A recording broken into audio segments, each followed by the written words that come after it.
ফল যদি না পান তাইলে আমাকে প্রশ্ন করতে পারেন যে কি আমল দিলেন, করলাম কিন্তু ফল পাইলাম না। আসসালামু আলাইকুম ওয়া রাহমাতুল্লাহি ওয়া বারাকাতুহু। সম্মানিত দর্শক মণ্ডলী, আজকে আপনাদের সামনে আমি মহামূল্যবান একটি ভিডিও নিয়ে উপস্থিত হয়েছি। ইনশাআল্লাহ এটা আপনাদের অত্যন্ত উপকারে আসবে। ভিডিওটি হচ্ছে মাত্র একটি মরিচের মাধ্যমে আপনি আপনার ভালোবাসার মানুষ বাধ্য করতে পারবেন অতি সহজে। হ্যাঁ, অবশ্যই সঠিক যেটা দেখতেছেন, এখান থেকেই আপনারা ইয়াকিন দৃঢ় করে নেন, কারণ এখানে আমি আমার কোনো আফজলিয়ত বর্ণনা করব না।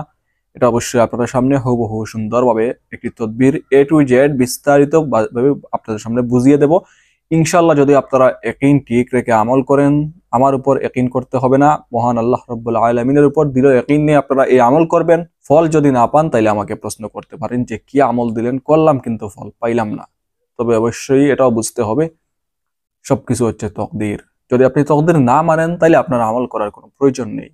আর যদি অনেক তকদিরে এরকম আছে, তকদির পরিবর্তন হয়ে যায় দোয়ার মাধ্যমে, চেষ্টার মাধ্যমে, তবে সব তকদির নয় যেটা পরিবর্তন হওয়ার মতো। অনেক কিছু আছে উসিলার কারণে পরিবর্তন হয়, আপনার লেখা ছিল এরকম হবে, কিন্তু আপনি যদি এরকম চেষ্টা করেন ওইরকম হবে। যে মনে করেন আপনি কোথাও যাবেন, এই রাস্তা দিয়ে গেলে আপনি এরকম যাবেন, ওই রাস্তা দিয়ে গেলে আপনি এরকম যাবেন, এটার এখতিয়ার আপনার কাছে।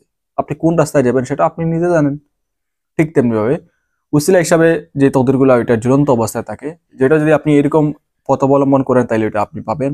আর আরেকটা হচ্ছে, মনে করেন আপনি ওই রাস্তায় যাবেন, ওই রাস্তায় গন্তব্যস্থান, এখানে গিয়ে পাবেন না, অর্থাৎ আপনি যেখানে যাবেন এই রাস্তায় গিয়ে এটা নয়, এখন আপনি যদি ওই রাস্তায় যান পাবেন না। ঠিক তেমনি ভাবে এটা যদি আপনার তকদিরে একদমই না থাকে তাহলে যতই আপনি উসিলা করেন, যতই চেষ্টা করেন, হবে না। কবিরাজ দ্বারা যতই আপনি বড় অঙ্কের টাকা দেন, হবে না। সেই জন্য আল্লাহ তাআলার উপর দৃঢ় বিশ্বাস রাখবেন আর ভরসা রাখবেন। ভরসা মানে কি? আল্লাহ এটা যদি আমার জন্য কল্যাণকর হয় এটাই আমাকে দান করো, আর এটা যদি আমার জন্য কল্যাণকর না হয় এটার থেকে ভালো কোনো কিছু আমাদেরকে দান করো। এখন সমস্যা হচ্ছে আমরা এরকম বলতে পারি না, কারণ হচ্ছে বেশিরভাগ ভালোবাসা আমাদের শয়তানের পক্ষ থেকে আমরা আসক্ত হয়ে গেছি। এখন শয়তান আমাদেরকে এরকম বলতে দেয় না। শয়তান কি বলে? আল্লাহ আমাকে ওই মানুষটাকে লাগবে, ওটা না স্যার আমি বাঁচবো না। ওইগুলো হচ্ছে, ওইটা আপনি বলেন না, ওইটা আপনার শয়তান বলে। তারা স্যার আপনি বাঁচবেন না, দুনিয়াতে আসছেন কিসের জন্য? দুনিয়াতে আল্লাহ তাআলা কিসের জন্য দিয়েছেন? আপনারা বাঁচতেন না, আপনি কি লিজ আনছেন? আপনার জান কি লিজ নিয়ে আসছেন, নাকি দুনিয়াতে আল্লাহ তাআলা আপনাকে দিয়েছেন? কেন দিয়েছেন? ওয়া খালাকতুল জিন্না ওয়াল ইনসা ইল্লা লিয়াবুদুন। যিনি আপনার জান দিয়ে দুনিয়াতে সৃষ্টি করে দিয়েছেন, উনি বলছেন উনার ইবাদতের জন্য সৃষ্টি করা হয়েছে। আর আপনি বলতেছেন ভালোবাসা মানুষ না পাইলে আপনি মরে যাবেন। আপনি তো আসল আমানতের খিয়ানতকার। আপনার কাজ হইতো কেমনে? ওইরকম কোনো কিছু নয়। আসছেন যার জন্য, তাকে আগে সন্তুষ্ট করেন, এরপরে আপনার ভালোবাসা মানুষ পাবেন। এটা হচ্ছে শয়তানের ধোঁকা। ওইরকম ধোঁকায় পড়ে বেশিরভাগ আমল করেও বেশিরভাগ কোনো অবস্থাতে দেখা যায় ফল হয় না, কারণ শয়তান মন একদম ক্যাপচার করে ফেলে। আর যাদের মন শয়তান ক্যাপচার করতে পারে না, বিশ্বাস পুরোপুরি আল্লাহর উপরই থাকে, তাদের অনেকেরই কাজ হয়। কত 100% বললেন, আর কতই অনেকে বললো যে মরে যাবার হয়ে যাবার, কত মরেই যাচ্ছে। এতে কি কি আসে যায়? ইসলামের কোনো আসে যায় নাকি আল্লাহ তাআলা কোনো আসে যায়? নাউজুবিল্লাহ। নাকি কারো কোনো আসে যায়? কারো কোনো আসে যায় না, সে নিজেই ধ্বংস হয়। আত্মহত্যা কোনো কিছুর সমাধান হতে পারে না। একটু একটু চিন্তা করে দেখেন, আপনি তো এই যে আমি কথা বলতেছি, মুখ দিয়ে কথা বলতেছি, এই আমার ভিতরে রূহ আছে, আত্মা আছে বলে আমি কথা বলতেছি। আজকে আমার আত্মাটা বের হয়ে যাক, শেষ। এই বডিটার কোনো মূল্য নেই। আসল কষ্ট যে আপনি পাচ্ছেন আপনার বডিতে পাচ্ছেন না, ভালোবাসা মানুষের জন্য কষ্ট পাচ্ছেন, এটা কোথায় পাচ্ছেন? অন্তরে পাচ্ছেন। এই অন্তরটা হচ্ছে আত্মা। এখন আপনি মরে গেলেন আত্মহত্যা করে, মরে যাওয়ার মানে বডি থেকে আপনার আত্মাটা পৃথক হয়ে গেল। এতে কি হইলো? আপনার কষ্ট কি কমে গেল? না, কষ্ট আরো 1000 গুণ, লাখ গুণ বৃদ্ধি হবে।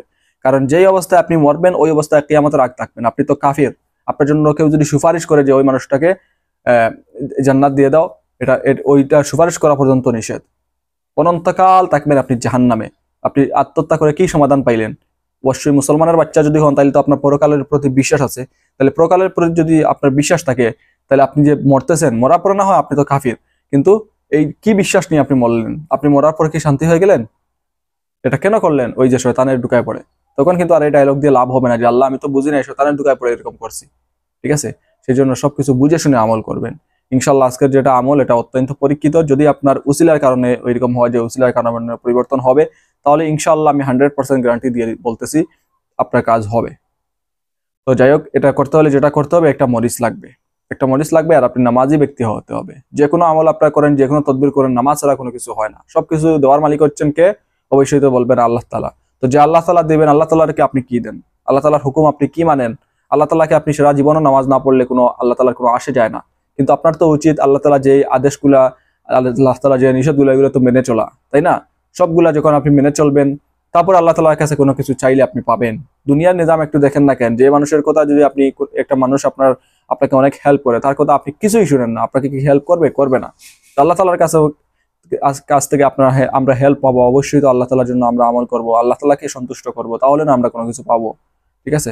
তো যাই হোক, আসুন এখন জেনে নেই কি করতে হবে। ভালোবাসার পাত্র পাত্রীকে নিজের প্রতি আসক্ত করার তদবির। যে ব্যক্তি কাউকে ভালোবেসে বিয়ে করতে চায় অথবা ভালোবাসতে চায় এর অর্থ হচ্ছে ছেলে ছেলেকে, মেয়ে মেয়েকে। সমকামিতা আবার না, বৈধ উদ্দেশ্য। আর একটা ছেলে একটা মেয়েকে যদি বিয়ের উদ্দেশ্যে ভালোবাসে, অর্থাৎ এই তদবিরে কাজ হওয়ার সাথে সাথে বিয়ে করতে হবে। দেরি যদি হয়, যেমন 1 বছর পরে বিয়ে করবেন, এখন না 2 বছর পরে বিয়ে করবেন, এর এক কথা বলবেন, এরকম আমলের কোনো অনুমতি নেই। ঠিক আছে?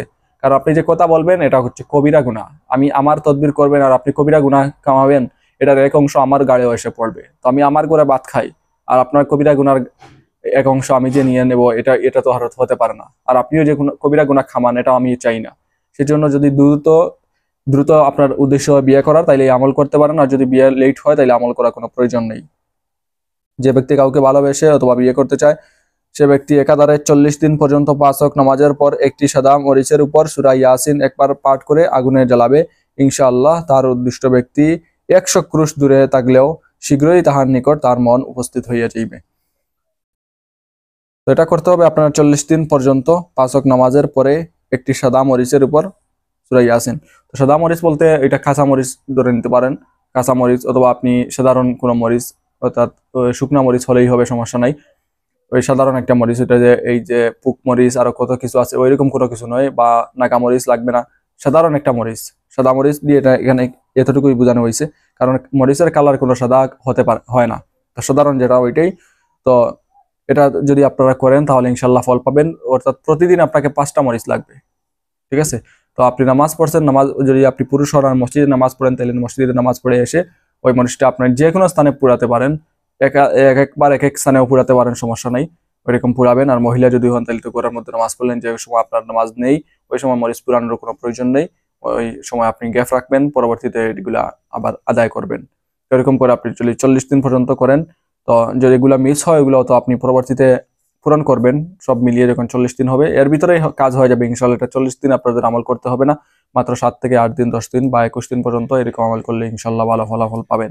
ঠিক আছে? তো সার সংক্ষেপ যে কথাগুলো হচ্ছে, ভালোবাসার মানুষ যদি 100 ক্রোশও দূরে থাকে, অর্থাৎ আপনার প্রতি তার কোনো মন নেই, একদম অবাধ্যর চেয়ে মহা অবাধ্য হয়ে গেছে, ওইরকম মানুষও যদি আপনার এরকম অবাধ্য হয়, আপনাকে ঘৃণা করে, তারপরে তাকে আপনার প্রতি বাধ্য করার জন্য একটি কাঁচা মরিচ হোক আর একটা শুকনা মরিচ হোক, ওই সাধারণ একটা মরিচ, যে কোনো ধরনের মরিচ হোক, মরিচের উপরে আপনি 5 ওয়াক্ত ফরজ নামাজের পর, একদম সম্পূর্ণ নামাজ পড়ার পর আপনি সূরা ইয়াসিন একবার পাঠ করবেন, মরিচের উপরে ফু দিবেন। ইয়াসিন পাঠ করার পর তারপর ওই মরিচটা আপনি আগুনে দিবেন। যে কোনো আগুনে হোক, ঘরের ভিতরে আগুনে হোক, ঘরের বাহিরে আগুনে হোক, অথবা এক এক দিন এক এক স্থানে আগুনে হোক, ইনশাল্লাহ যদি আপনারা আগুনে ফেলেন, নিক্ষেপ করেন, তাহলে 40 দিন পর্যন্ত আপনি আমল চালিয়ে যাবেন। 40 দিন পর্যন্ত আমল করতে হবে না। এর ভিতরে দেখবেন সে আপনার প্রতি একদম পুরোপুরি বাধ্য হয়ে গেছে। যদি আপনার উদ্দেশ্য 100% সৎ পন্থায় হয়, ইনশাল্লাহ আপনি কামিয়াবি অর্জন করবেন। ঠিক আছে? তো যাই হোক, আজকে ভিডিও এই পর্যন্ত। আশা করি এই ভিডিওটি আপনাদের অত্যন্ত উপকারে আসবে। পরবর্তী ভিডিও দেখার আমন্ত্রণ জানিয়ে বিদায় নিলাম। সবাই ভালো থাকুন, সুস্থ থাকুন। আসসালামু আলাইকুম ওয়া রাহমাতুল্লাহি ওয়া বারাকাতুহু।